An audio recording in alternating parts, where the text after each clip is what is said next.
인사드리겠습니다. 시청자분들 안녕하십니까? 안녕하세요. 네, 오늘은 18장 이렇게 강의하도록 하겠습니다.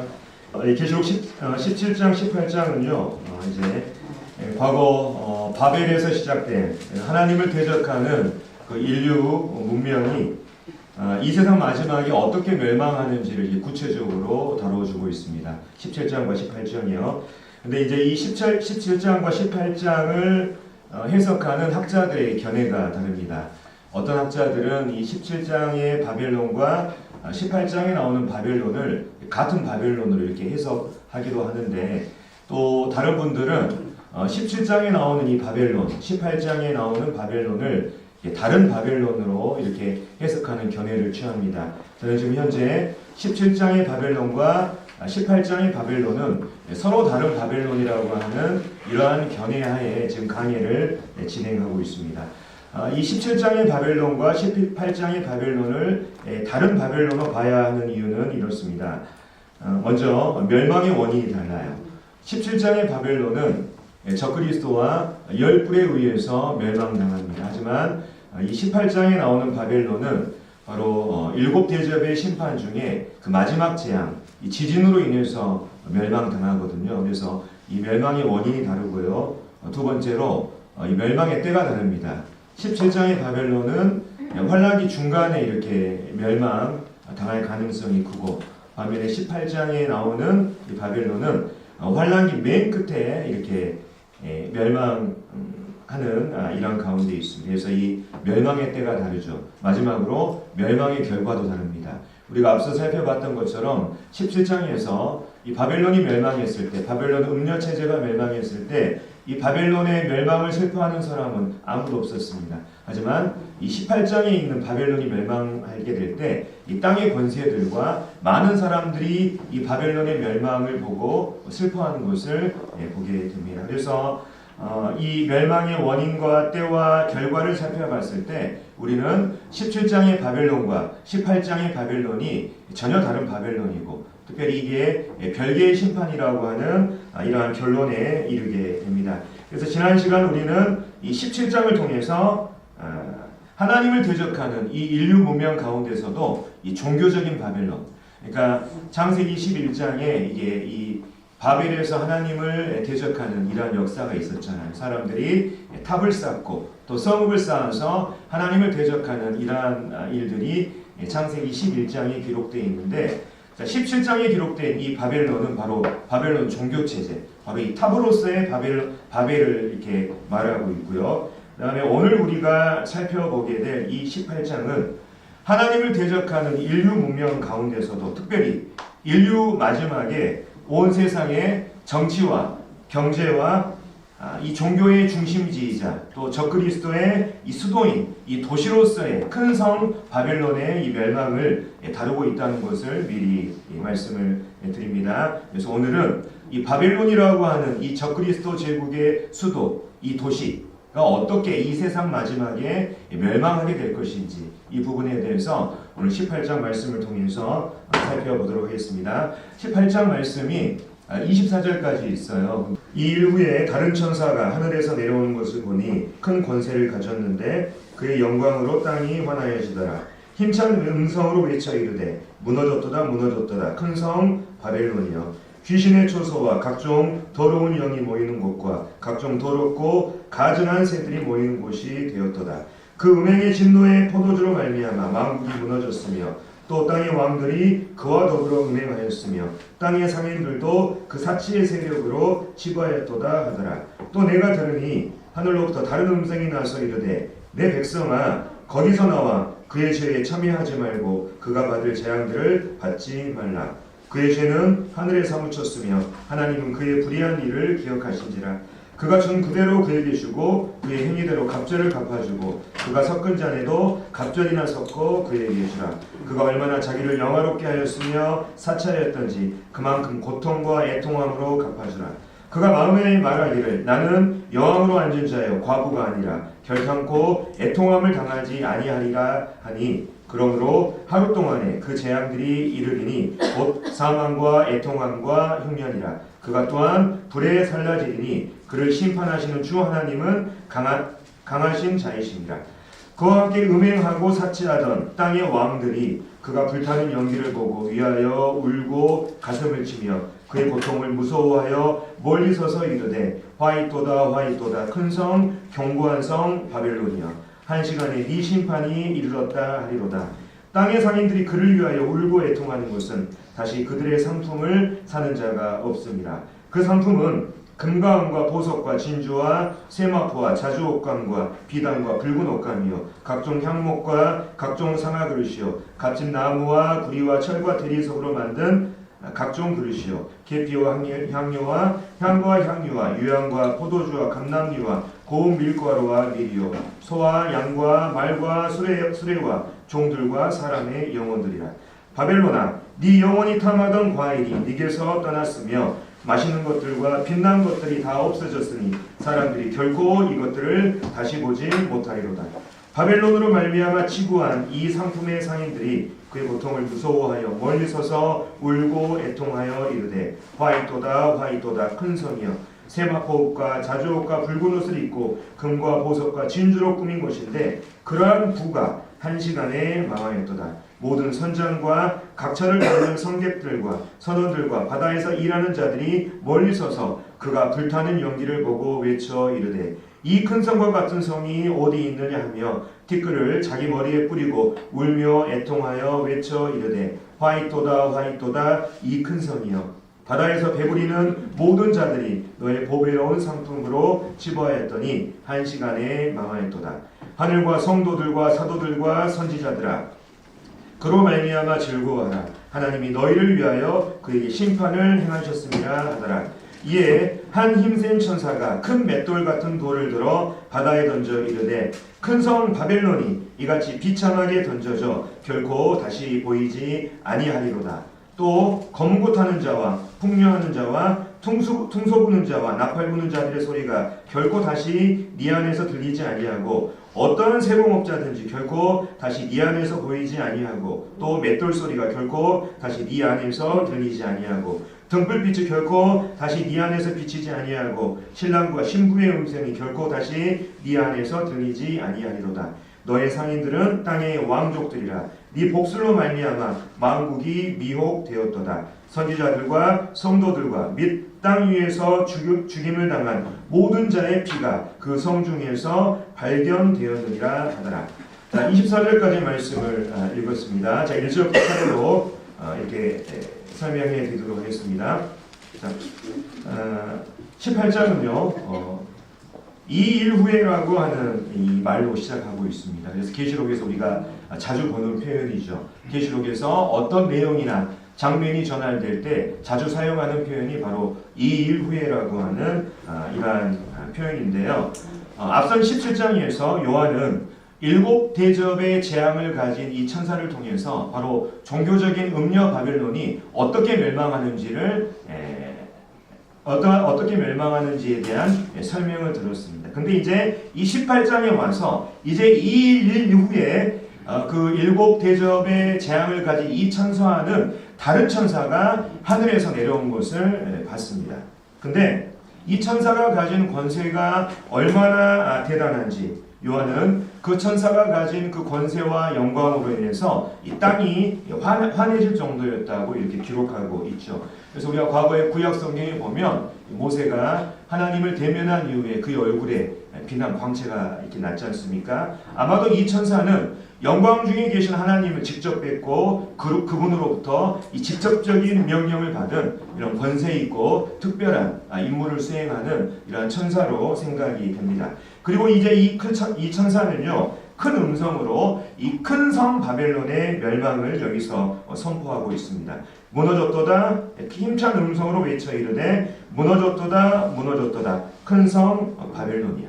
아까 제가 서두에 말씀드린 것처럼 이 18장에 나오는 큰 성 바벨론은 17장의 바벨론과 다른 바벨론입니다. 아까 말씀드린 것처럼 17장의 바벨론이 바로 적그리스도와 열 왕에 의해서 멸망당한 이 종교적인 이러한 바벨론이라고 한다면 바로 이 18장의 바벨론은 16장에 우리가 이미 이것을 살펴본 바 있습니다. 7 대접의 심판 중에 마지막 이 재앙의 심판이 있었을 때 이런 말씀이 기록되어 있습니다. 번개와 음성들과 큰 우레소리가 있고 또 큰 지진이 있어 얼마나 큰지 사람이 땅에 있어온 이래로 이같이 큰 지진이 없었더라. 큰 성이 세 갈래로 갈라지고 만국의 성들도 무너지니 큰 성 바벨론이 하나님 앞에 기억하신 바 되어 그의 맹렬한 진노의 포도주 잔을 받으며. 여기서 말하는 이 큰 성 바벨론은 바로 요한계시록 앞선 16장에서 7대접의 이 재앙 중에서 마지막 재앙, 특별히 지진으로 인해서 멸망당한 그 도시로서의 이 바벨론을 말하고 있는 것이죠. 바로 장차 적그리스도 제국의 수도로서 이 세상 마지막에 온 세상의 정치의 중심지, 경제의 중심지, 종교의 중심지가 되는 바로 그 도시를 말하는 것입니다. 바로 성으로서의 바벨, 도시로서의 이 바벨론의 멸망을 지금 18장이 설명해 주고 있는 거예요. 그래서 장차 이 세계 제국의 정치와 종교와 경제가 모두 집약된 이 도시가 얼마나 휘황찬란할지 이 부분에 대해서 제가 한번 생각해 본 적이 있는데요. 여기 보면 굉장히 이제 아름다운 도시의 이야기가 있습니다. 이 도시는 최근에 세계 금융의 중심지로 떠오르고 있는 홍콩의 야경이에요. 근데 이 홍콩의 야경이 너무나 이렇게 보면 화려하고 이렇게 대단한 이러한 모습인 것을 보게 됐는데 나중에 세계 금융의 중심지가 이 정도라고 한다면 세계의 정치, 경제, 종교, 군사력이 모두 집약된 그 한 도시가 가지고 있는 그 위엄과 권세는 얼마나 대단할까 우리 한번 생각해 볼 필요가 있습니다. 근데 이 천사는요, 이 도시, 이 적그리스도의 제국의 수도가 되는 이 도시의 멸망을 이렇게 묘사하면서 이제 이 도시가 귀신의 초소와 각종 더러운 영이 모이는 곳과 각종 더럽고 가증한 새들이 모이는 곳이 되었도다라고 이렇게 말하고 있습니다. 원래 여기 나오는 이 음영으로 된 이 표시는요, 찾지는 않겠습니다만 구약 성경에서 하나님을 대적하다가 하나님의 심판을 받아서 완전히 멸망한 이러한 도시들의 황폐함을 묘사할 때 사용하는 표현이 바로 여기에 나오는 표현인 것을 보게 됩니다. 그래서 천사는 이 적그리스도의 수도로서 온 세상에서 가장 화려하고 찬란했던 이 바벨론이라고 하는 이 도시가 하나님의 이 심판으로 인해서 이제는 귀신과 각종 더러운 영이 모이는 곳과 각종 더럽고 가증한 새들이 모이는 곳, 또 이러한 것들을 가두어 놓는 완전히 이 감옥 같은 이러한 황폐한 곳으로 전락하게 됐다고 하는 것을 이 천사가 크게 선포하고 있는 것을 보게 되죠. 그렇다면 왜 이 바벨론이라고 하는 이 도시가 멸망할 수밖에 없었냐? 그 다음에 나오는 이 3절 말씀에서 여기에 대한 이유가 몇 가지, 세 가지로 소개가 되고 있는데요. 첫 번째 이 도시가 심판받는 이유는 그 음행의 진노의 포도주로 말미암아 만국이 무너졌기 때문입니다. 다시 말해서 이 도시가 하나님의 진노를 야기하는 그 음행의 포도주, 예를 들면 적그리스도의 우상 숭배라든지 아니면 부유함으로 말미암는 사치와 쾌락, 또 방종과 같은 이러한 악한 영향력들을 만국에 제공함으로써 세상 나라와 민족들이 영적인 타락의 길을 걷도록 이 도시가 조장했기 때문입니다. 두 번째 이유는 땅의 왕들이 이 도시와 더불어 음행했기 때문이라고 말하고 있습니다. 그래서 땅의 왕들이라고 하는 것은 당시에 이 땅을 지배하는 이 정치 세력들, 이 권력들을 말하고 있는데요. 이 정치 세력들이 자신의 그 권력을, 자기의 이익과 이 권력을 유지하기 위해서 바로 이 도시의 죄와 아주 긴밀하게 연결되어 있다고 하는 것을 지금 현재 우리에게 보여주고 있습니다. 마지막으로 땅의 상인들도 이 도시가 주는 그 사치 세력으로 치부했기 때문이라고 지금 말하고 있는데요. 다시 말하면 이 땅의 상인들이라고 하는 건 뭘 얘기하냐면 이 땅을 당시에 이 세계의 경제를 주름잡는 이러한 경제 세력들, 경제를 주도하는 이러한 사람들을 말하는데 바로 이 도시가 주는 부유함으로 인해서 바로 치부, 여기서 말하는 치부는 무절제한 방탕을 말합니다. 땅의 이러한 경제를 주도하는 이러한 세력들이 이 적그리스도 제국의 이 수도가 주는 이 부유함으로 인해서 무절제한 이러한 방탕함에 이르는 이러한 결과를 낳았다고 지금 말하고 있죠. 다시 정리하면 바로 이 바벨론이라고 하는 이 도시가 온 세상에 종교와 정치와 경제 세계에 긴밀하게 연결되어 있으면서 온 세상의 타락을 조장하는 이러한 원상지가 되었기 때문에 하나님께서 이 도시를 심판하셔야 된다고 지금 말하고 있는 것입니다. 근데 이제 이 천사에 이어서 이제 하늘에서 다른 음성이 들립니다.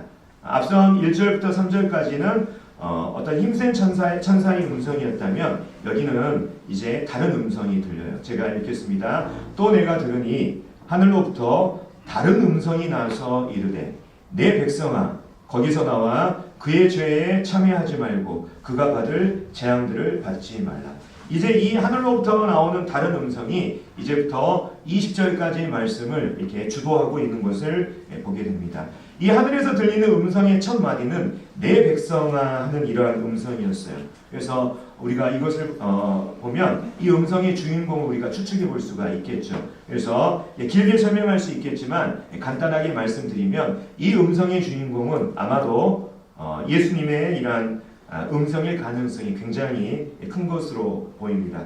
그래서 여기에서 이제 내 백성이라고 하는 이러한 표현이 있는데요. 여기서 말하는 내 백성은 바로 환난기를 살아가는 이러한 성도들 중에서 바로 이 바벨론이라고 하는 도시가 주는 이러한 미혹에 빠져 있거나 그것에 흔들려하는 이러한 성도들을 향한 것으로 보입니다. 오늘 이 교회 시대에도 구원받았다고 하지만 이 세상에 미혹되고 동화되고 동참하는 세상의 가치관과 동참하는 이러한 성도들이 있잖아요. 아마 환난기에도 환난기 성도들 중에는 바로 이러한 도시에 미혹되고 또 흔들려하는 이러한 성도들이 있을 것으로 추측이 됩니다. 근데 이 음성의 주인공이 그 자신의 백성을 향해서 이 도시의 죄에 동참하지 말고 이 도시가 받을 재앙을 받지 말라고 경고하고 있는 것을 보게 됩니다. 과거에 바벨론이라고 하는 이 제국이 멸망당할 때 에레미야서 51장에 보면 이 바벨론에 있는 하나님의 백성들에게 경고하는 음성이 있습니다. 바벨론이 받을 그 멸망 가운데 참여하지 말고 빨리 바벨론으로부터 빠져나오라고 하는 이러한 경고의 음성이 있었거든요. 마찬가지로 이 환난기, 이 세상의 마지막에, 인류 마지막에 바로 하나님 예수 그리스도께서 그 하나님의 백성들을 향해서 바로 이 바벨론이라고 하는 이 도시가 받을 이 심판으로부터 피하라고 하는 이 경고를 지금 하고 있는 것을 보게 되죠. 특별히 이제 이 하나님의 백성이 바로 이 바벨론이라고 하는 이 도시에서 빠져나와야 되는 그 이유가 이 다음 구절에 설명이 되어 있습니다.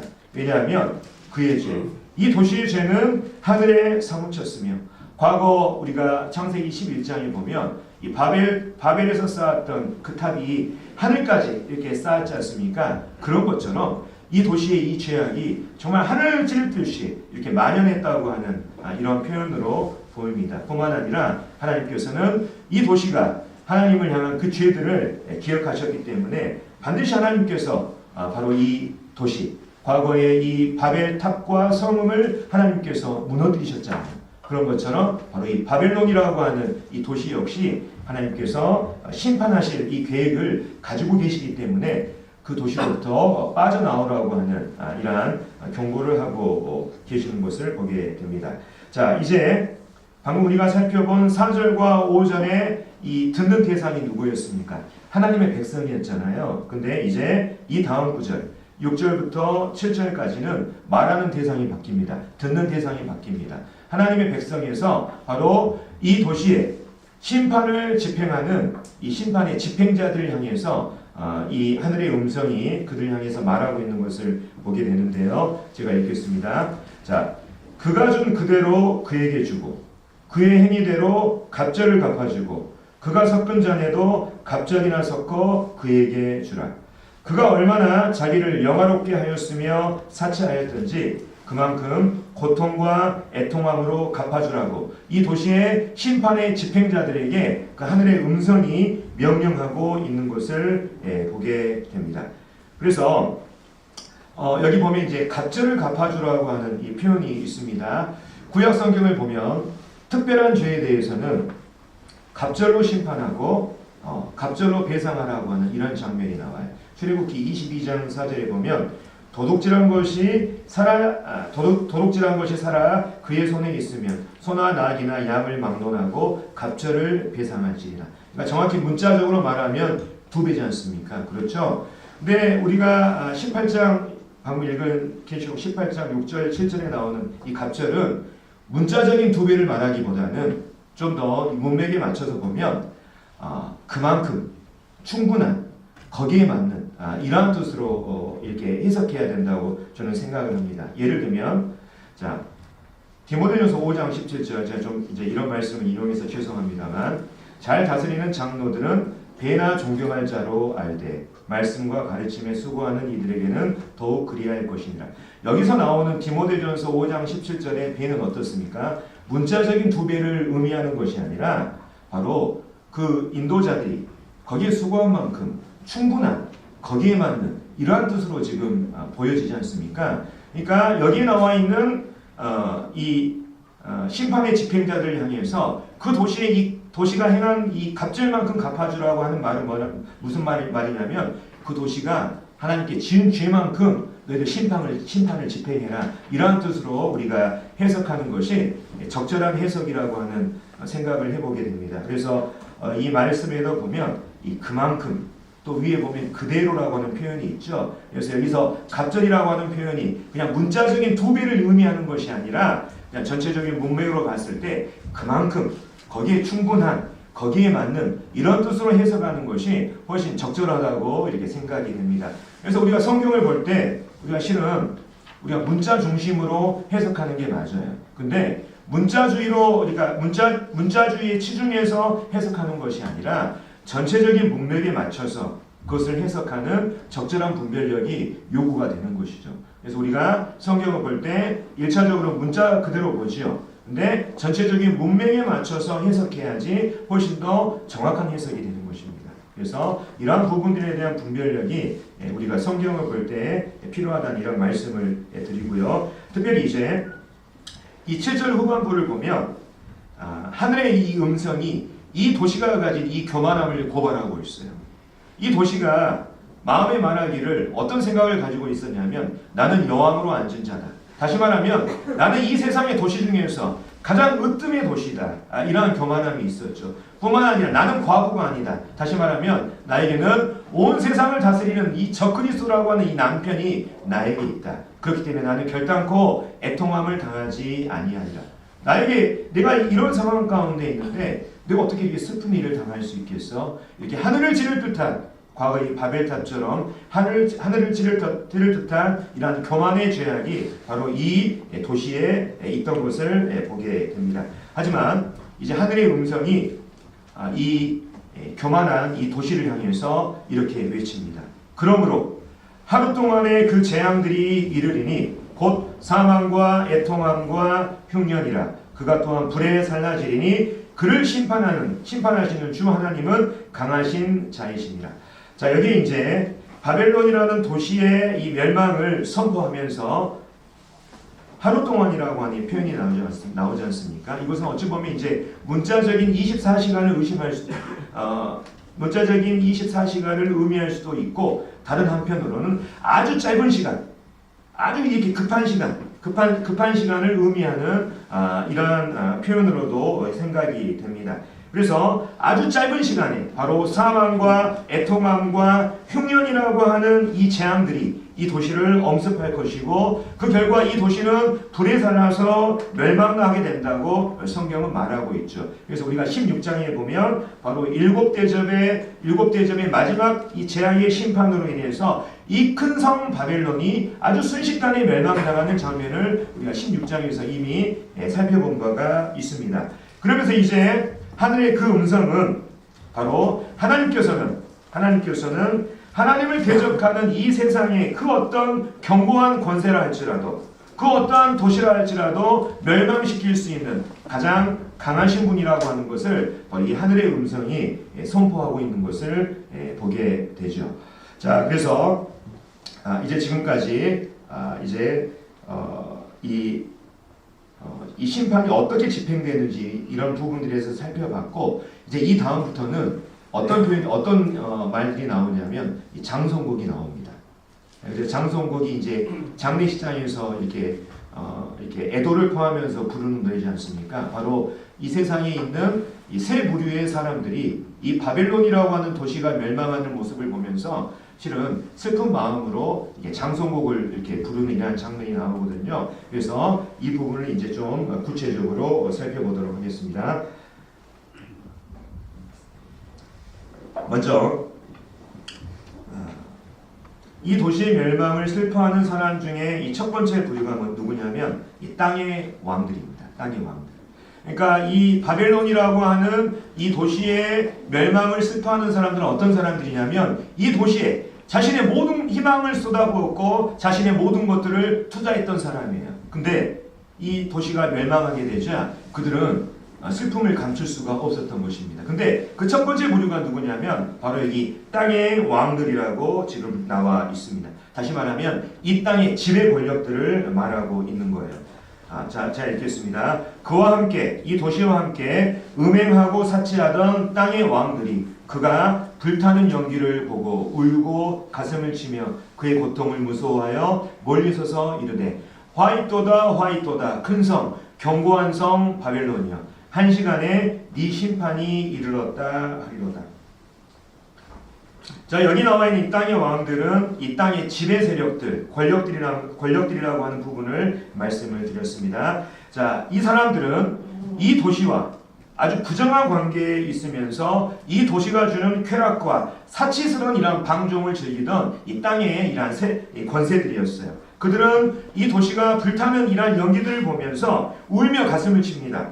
이렇게 가슴을 친다고 하는 것은 그들의 슬픔이 진짜라고 하는 것을 보여주죠. 근데 이들이 정말 슬퍼하는 것은 이 도시의 멸망이 아니라 이제 이 도시가 그들에게 주는 이러한 사치와 쾌락을 더 이상 누릴 수 없기 때문에 지금 현재 그것을 슬퍼하고 있는 거예요. 그들은 감히 가까이 가지 못하고 멀리 서서 그 도시가 불타는 연기를 보면서 두려워하고 있습니다. 왜냐하면 자기들도 이 도시의 죄악의 가담한 사실을 알고 있기 때문에 혹시나 그 재앙이 자신에게 미치지 않을까봐 두려워하는 마음으로 멀리 서서 그것을 슬퍼하고 있는 것입니다. 그들은 그토록 큰 성, 견고한 성, 이 도시 바벨론이 이 한 시간, 아주 짧은 시간에 멸망하는 것을 보면서 한편 슬퍼하면서도 아주 경악을 금치 못하고 있는 거예요. 어떻게 하면 이 위대한 도시가 이 짧은 시간에 급속도로 이렇게 멸망할 수가 있지? 놀라움을 금치 못하고 있는 것입니다. 자, 땅의 왕들이 첫 번째로 이 장송곡을 부르고요. 두 번째, 이 바벨론 도시의 멸망을 슬퍼하는 두 번째 부류는 바로 땅의 상인들입니다. 여기 나오는 땅의 상인들은 일반적인 장사치가 아니라 바로 이 땅의 다국적인 기업들, 거대 기업의 이 총수들로 생각이 됩니다. 그들 역시 이 도시의 멸망을 애통하고 있어요. 그 이유는 이제 자신들의 이 상품을 사주는 첫째 가는 이 고객을 잃어버렸기 때문이고 뿐만 아니라 광대한 거래의 통로가 되는 이 시장의 기반을 그들이 잃어버렸기 때문입니다. 다시 말해서 이 기업에 자기가 소유한 이 기업에 이 부를 보장해주는 이 시장 자체를 그들이 상실했기 때문에 이것을 슬퍼하는 것입니다. 이어지는 12절과 13절에는요 바로 이 땅에 있는 상인들과 이 도시가 거래하는 거래 품목이 나와 있어요. 이 거래 품목은 바로 이 도시에서 이루어지는 이 거래 시장을 우리에게 보여주고 있습니다. 자, 여기서 보면 상품은 금과 은과 보석과 진주.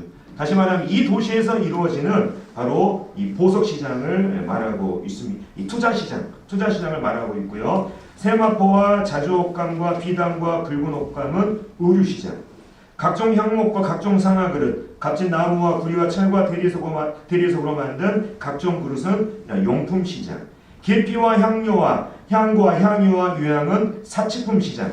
포도와 감람류와 고운 밀가루와 밀은 식량 시장. 소와 양은 가축 시장.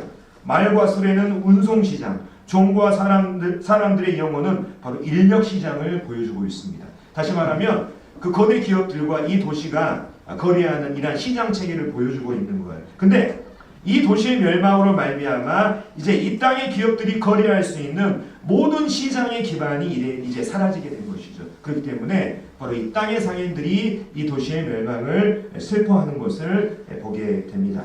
자, 이어지는 14절 말씀을 보면요, 이 말씀이 하늘의 음성인지 아니면 이 바벨론의 멸망을 슬퍼하는 이 땅의 상인들의 음성인지 정확히는 알 수는 없지만 이렇게 말하고 있습니다. 바벨론을 향해서요. 바벨론아, 네 영혼이 탐하던 과일이 네게서 떠났으며 마시는 것들과 빛난 것들이 다 없어졌으니 사람들이 결코 이것들을 다시 보지 못하리로다. 자, 여기 보면요, 내 영혼이 탐하는 이 과일이라고 하는 표현이 있습니다. 이것은 어찌 보면 하나님을 대적하는 어떤 인간 본성의 욕구를 의미하는 이러한 뜻일 수도 있는데, 실은 구약 성경에 보면 이 과일이라고 하는 이 단어가 실은 부유함을 의미할 때 이렇게 종종 사용되는 이러한 표현이었습니다. 그래서 여기서 바벨론아, 네 영혼이 탐하던 과일이 내게서 떠났다. 이 말은 어떤 의미냐면 바로 바벨론이라고 하는 이 도시가 최고로 추구하던 가치 자체가 뭐였냐면 바로 부유함이라고 하는 거예요. 부유함.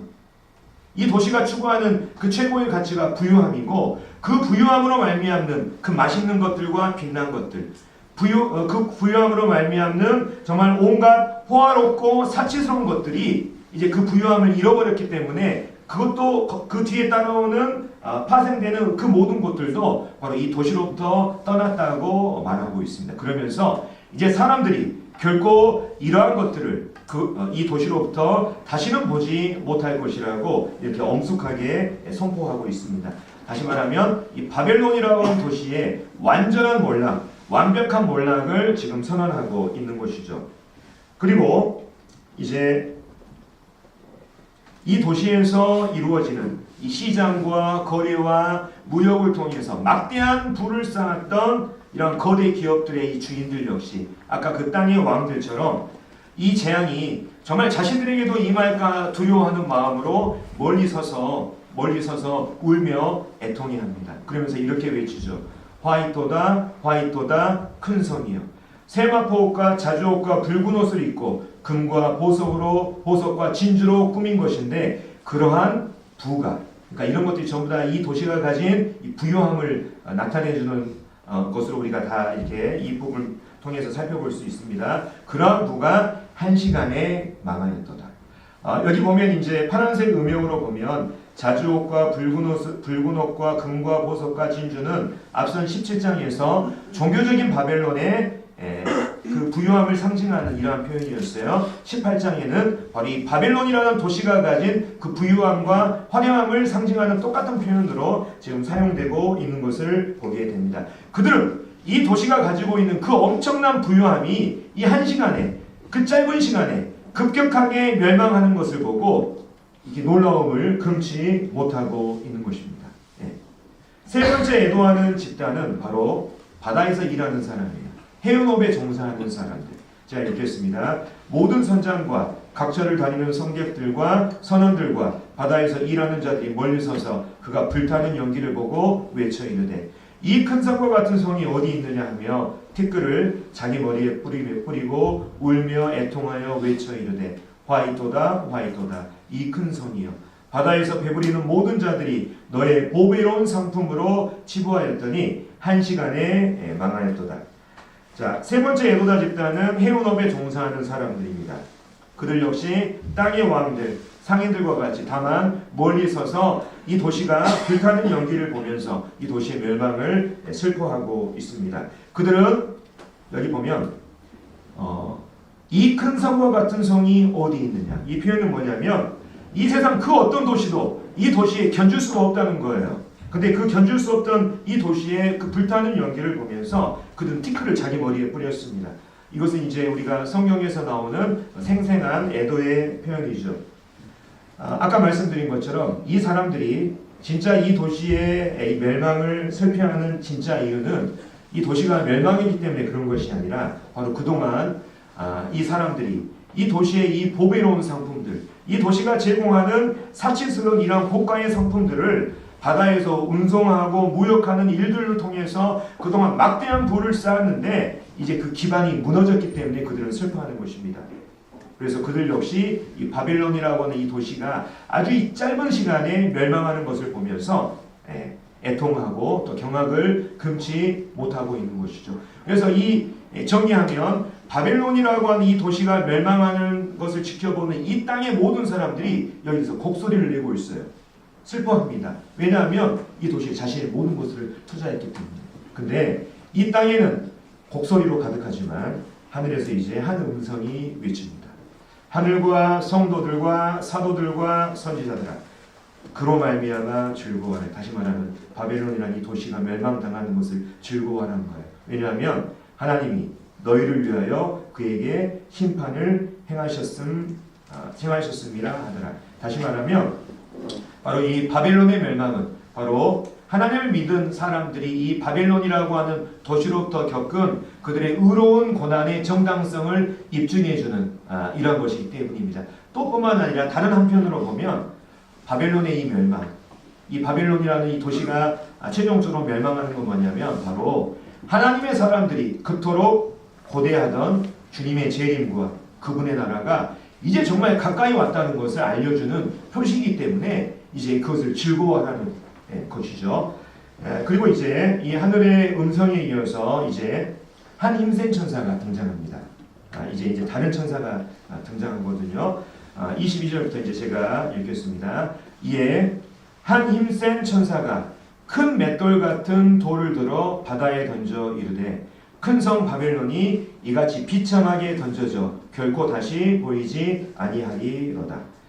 큰 천사는 큰 맷돌 같은 돌을 바다에 던지면서 바벨론이라고 하는 이 도시가 이것처럼 비참하게 던져져서 다시는 결코 보이지 않는다고 선언합니다. 그래서 우리가 이제 상상을 해보면 알겠지만 바다에 정말 이 맷돌과 같은 큰 무거운 것들을 던질 때 어떻습니까?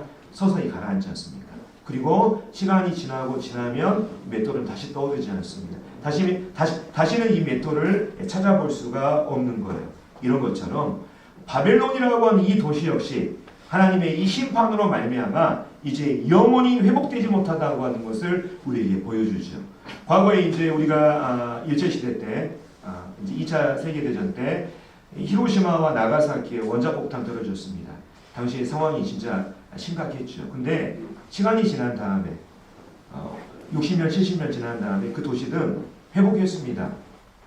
사람들의 노력으로 회복을 했어요. 하지만 여기 나와 있는 이 바벨론이라고 하는 도시는 다시는 이 하나님의 심판으로 말미암아 회복되는 일이 없이 완전히 몰락하고 멸망당한다고 하는 것을 우리에게 이 시각적으로 이 천사가 이 맷돌 같은 이 큰 돌을 바다에 던지는 이것을 통해서 보여주고 있습니다. 그러면서 이제 이 바벨론이라는 도시가 멸망함으로 인해서 다시는 이 바벨론이라고 하는 이 도시에서 찾아볼 수 없는 것들을 이 다음 구절에서 이렇게 열거하고 있어요. 이제 이 바벨론이라는 도시에서 이제 이런 것들을 더 이상 이제 찾아볼 수가 없을 것이다. 자, 제가 읽겠습니다. 또 검은 옷 하는 자와 풍류하는 자와 퉁소 보는 자와 나팔 부는 자들의 소리가 결코 다시 그 도시에서 들리지 아니하고 어떠한 세공업자든지 결코 그 도시에서 보이지 아니하고 또 맷돌 소리가 결코 그 도시에서 들리지 아니하고 등불빛이 다시 그 도시에서 비치지 아니하고 신랑과 신부의 음성이 결코 다시 그 도시에서 들리지 아니한다고 지금 이 천사가 선언하고 있는 거예요.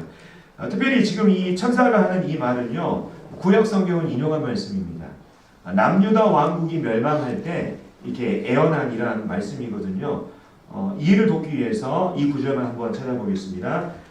에레미야서 25장 9절 10절만 보겠습니다. 예레미야서 우리가 지금 이제 살펴보는 예레미야서 25장 9절 10절은 어떤 배경을 가지고 있냐면 하나님을 배반하고 이렇게 죄악 가운데 있었던 남유다 왕국이 바벨론에 의해서 멸망당한다고 하는 이러한 애언입니다. 말씀입니다. 제가 읽겠습니다. 9절 10절. 보라, 내가 북쪽 모든 종족과 내종 바벨론의 왕 느부갓네살을 불러다가 이 땅과 그 주민과 사방 모든 나라를 쳐서 진멸하여 그들 놀램과 비웃음거리가 되게 하며 땅으로 영원한 폐허가 되게 할 것이라. 여호와의 말씀이라. 내가 그들 중에서 기뻐하는 소리와 즐거워하는 소리와 신랑의 소리와 신부의 소리와 맷돌 소리와 등불빛이 끊어지게 하리니. 그러니까 이제 지금 이 천사가 하는 여기에서 하는 얘기는 바로 남유다 왕국의 그 완전한 그 멸망과 폐허를 이렇게 예언할 때 썼던 그 말씀을 이용해서 지금 이 바벨론이라고 하는 도시에 적용하는 것입니다. 그래서 이 부분을 이제 좀 더 구체적으로 설명하면, 자, 이 도시 안에서 이제 다시는 검고 타는 자와 풍요하는 자와 퉁소 부는 자와 나팔 부는 자들의 소리가 다시는 들리지 않는다고 말하고 있습니다.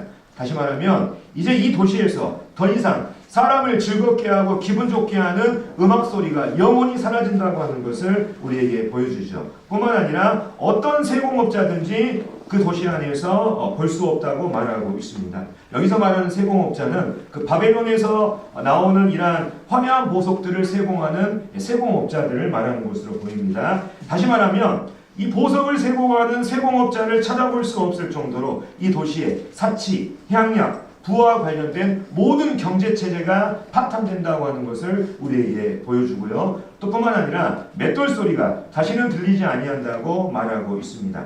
자, 맷돌 소리라고 하는 것은 일상적인 가사 생활과 이렇게 연관된 이러한 단어입니다. 그래서 맷돌 소리가 더 이상 들리지 않는다고 하는 것은 이 도시에서 더 이상